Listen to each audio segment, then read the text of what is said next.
જામનગરમાં સૌરાષ્ટ્રનો મોટામાં મોટો કહેવાતો બ્રિજ જેનું કામ ચાલુ છે, ઓલરેડી એ કામની સમય મર્યાદાથી 1.5 વર્ષ તો લેટ છે. હજી પણ આ બ્રિજનું ક્યારે લોકાર્પણ થશે તે કોઈ નક્કી નથી. અધૂરામાં પૂરું આપણે વાત કરીએ તો જે વિક્ટોરિયા પુલ પાસે, સુભાષ બ્રિજ પાસે જે બોર્ડ મારવામાં આવેલું કે લાલ બંગલા જવાનો રસ્તો બ્રિજ ઉપરથી, જે હકીકતમાં બ્રિજ ઉપરથી લાલ બંગલે જવાનો કોઈ જગ્યાએ રસ્તો નથી. જે જામનગર મહાનગરપાલિકાએ પોતાની બુદ્ધિનું પ્રદર્શન કર્યું છે તેવું સ્પષ્ટ દેખાય છે. આનાથી બહારગામથી આવતા લોકોને મુશ્કેલી થશે.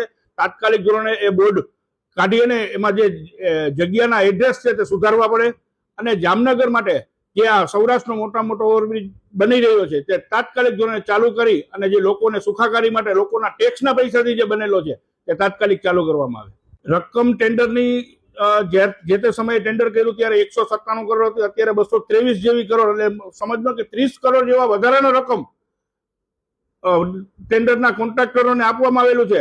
એને પેનલ્ટી આપવાની જગ્યાએ એને વધારાનો ખર્ચ મંજૂર કરવામાં આવેલો છે. તો આ શું કામ? આમાં 100% મોટા પાયે ભ્રષ્ટાચાર થયો છે. ભાજપના લગત કોન્ટ્રાક્ટરોને જ્યાં કામ આપવામાં આવે છે અને તેને પૈસા બનાવી દેવા માટે જામનગર મહાનગરપાલિકા કામ કરતી હોય તેવું સ્પષ્ટપણે દેખાઈ આવે છે.